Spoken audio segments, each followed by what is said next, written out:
আসসালামু আলাইকুম। আজকে আমরা বিসিএস রিটেনে যে অনুবাদ আসে এটি নিয়ে একটু কথা বলবো।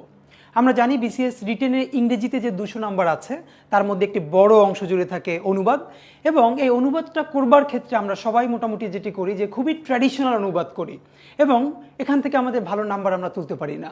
আজকে অনুবাদটা কিভাবে করতে হয় এবং এখানে কি কি ব্যাপার মনে রাখা খুব জরুরি এটি নিয়ে আমরা একটু আলাপ করতে পারি। যেমন আমরা সাধারণত যেটি করে থাকি ইংরেজি থেকে বাংলা বা বাংলা থেকে ইংরেজি করবার সময় যে আমরা খুবই আক্ষরিক অনুবাদ করি, কিন্তু আমরা জানি যে কোনো ভালো অনুবাদ মানেই হলো তার কনটেক্সচুয়াল মিনিং বুঝে করতে হয়, এক কথায় ভাবানুবাদ করতে হয়। তো আজকে খুবই কমন একটি সেন্টেন্স যেটি আমরা বিভিন্ন পরীক্ষায় বিভিন্ন ভাবে এসেছে। এই যে পিছনে একটি সেন্টেন্স আছে দেখতে পাচ্ছি, ওয়ান সালো does not make a summer.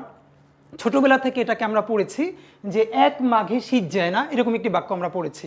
তো কিছুদিন আগে একটি পরীক্ষায় ঠিক এই বাক্যটি ইংরেজিতে এরকম এসেছে বড় একটি প্যারার মধ্যে, এবং ম্যাক্সিমাম বইগুলোতে এর অনুবাদ হিসেবে দেয়া আছে এক মাঘে শীত যায় না। আমরা আজকে এই বাক্যটি দিয়ে দুটো জিনিস বুঝবার চেষ্টা করব। নাম্বার ওয়ান, যে কিভাবে অনুবাদ আক্ষরিক অনুবাদের বাইরে গিয়ে ভাবানুবাদ করতে হয় আমরা একটু বোঝার চেষ্টা করি। প্রথমত, এক মাঘে শীত যায় না কথাটা দিয়ে সাধারণত আমরা বাংলায় কি বুঝাই? আমরা বুঝাই যে আজ যে বিপদটা হচ্ছে, মানে এই বিপদটা চিরদিন থাকবে না, এই বিপদ আবার আসবে। আজকে আমার সমস্যা হচ্ছে, পরের দিন তোমারও হয়তো আসবে, এরকম কথা বুঝাতে আমরা কি বুঝাই? এক মাঘে শীত যায় না। কিন্তু ওয়ান সালো does not make a summer এই বাক্যটা দিয়ে মূলত ইংরেজিতে কি বুঝায় আগে একটু আক্ষরিকভাবে বুঝবার চেষ্টা করি। সলো হলো একটি পাখির নাম। এটা এক প্রকার পাখি যেটা সাধারণত ইউরোপের দিকে, এবং এই পাখিটাকে অনেক সময় আমাদের ডিকশনারিগুলোতে আবাবিল লেখা আছে। তো সাধারণত এটা আমাদের দিকে দেখা যায় না, এটা পশ্চিমের এক ধরনের পাখি, নামই হচ্ছে সোয়ালো, এবং এটি একটি পাখি। Does not make a summer, আমরা সামার মানে জানি কি, এটি গ্রীষ্ম।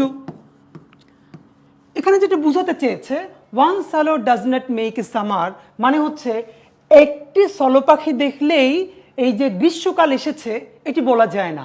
এর কথাটার স্পিরিটটা হলো যে আমরা সাধারণত জানি যে আমাদের এদিকে বসন্তকাল আছে, আর বসন্তের দূত হিসেবে আমরা কোকিলকে বলি। ঠিক পশ্চিমে সলো পাখিকে সামারের দূত মনে করা হয়। এখান থেকে তারা বলে ওয়ান সালো does not make a summer মানে হলো তুমি হঠাৎ করে একটি সলো পাখি দেখলেই তুমি মনে করো না গ্রীষ্মকাল চলে এসেছে। যেমন আমাদের এদিকে আমরা যদি বর্ষাকালেও একটা কোকিল দেখি, এর মানে মনে করবো না যে এখন বসন্ত চলে এসেছে। মূলত বাক্যটি কি বুঝায়?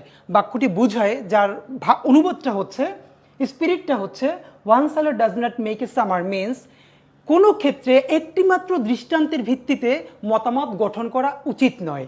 আই রিপিট, ওয়ান সালো does not make a summer মানে হচ্ছে একটিমাত্র দৃষ্টান্তের ভিত্তিতে কোনো মতামত গঠন করা উচিত নয়। এর মানে হলো এক মাঘে শীত যায় না এই জিনিসটা দিয়ে আমরা যা বুঝাই, ওয়ান সালো does not make a summer দিয়ে কিন্তু তা বুঝাচ্ছে না। এক মাঘে শীত যায় না মানে হচ্ছে আজকে বিপদ যেটা আসলেও এটা আজীবন থাকবে না, বা সেই বিপদটা আবার তোমার ক্ষেত্রেও আসবে।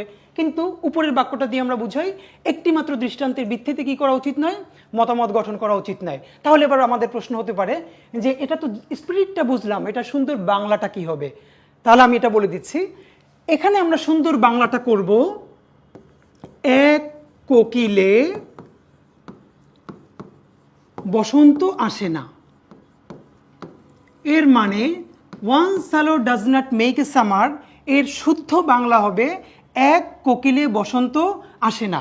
একটু এখন সবাই আমরা প্রশ্ন করতে পারি, ভাইয়া সলো মানে তো সলো পাখি, আমরা এখানে কোকিল কেন লিখছি? আবার সামার মানে তো সামার মানে গ্রীষ্ম, আমরা এখানে বসন্ত কেন লিখছি? That is called contextual meaning.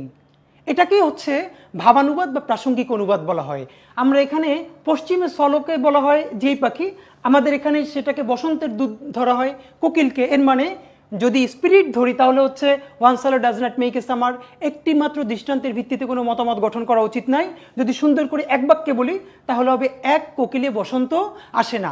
Reference বলে দেই যদি কেউ এটা আমরা চেক করতে চাই, তাহলে বাংলা একাডেমির ইংলিশ টু বাংলা ডিকশনারিতে এই ভুক্তিটাতে যে সুন্দর করে দেখা যাবে যে ওয়ান সালো does not make a summer এর কথাটার অর্থ হচ্ছে এক কোকিলে বসন্ত আসে না।